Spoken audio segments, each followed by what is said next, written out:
Okay, so I want to do a quick video kind of introducing you to some terms with units and stuff like that. And then I'm actually going to post several videos from like CDC and other health organizations about radiation exposure and stuff like that.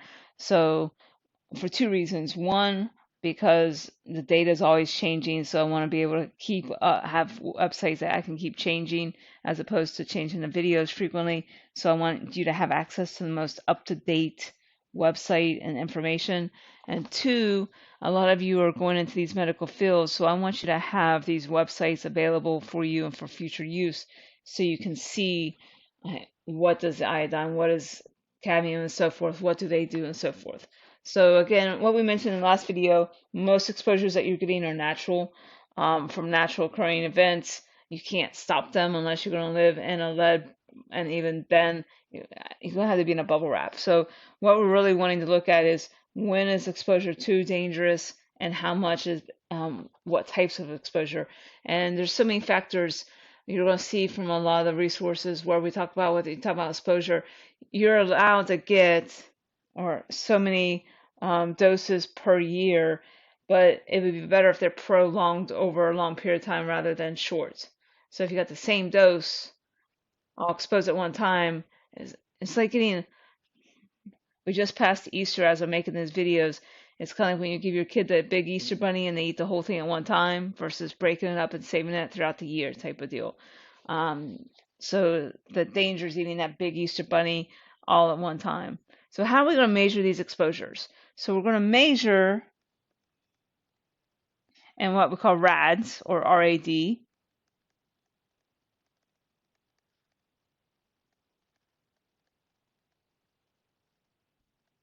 And this is going to be your radiation absorbed dose. So that's measuring how much you can absorb. But not all radiations are equal. So remember, alpha is different than beta and stuff like that. So we have a factor in here that we're going to have to play with. REM is the measurement for the radiation dosage.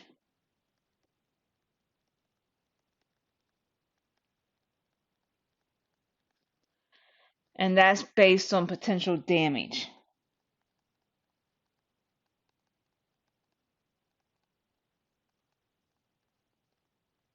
So that's where you're going through, and that's where these REMs is really where you're kind of going to go through and you're going to see how bad that dosage is. This stands for, and I am not, I won't try to pronounce it, I always mispronounce it, the Röntgen equivalent. I apologize for just butchering that word. So how much is bad? Okay, so how many REMs is bad?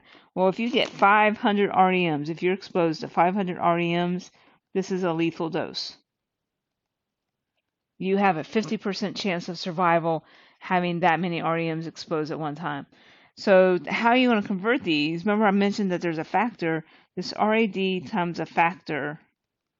So this is dependent on alpha, beta, gamma, and so on, is equal to the REMs. So what we're going to do in the next set of videos that I'm going to post, and I will not be doing these videos again, I want to post these from like health organizations, radiation therapy experts, and so forth. I want to publish those links to you so that you can get the most current information.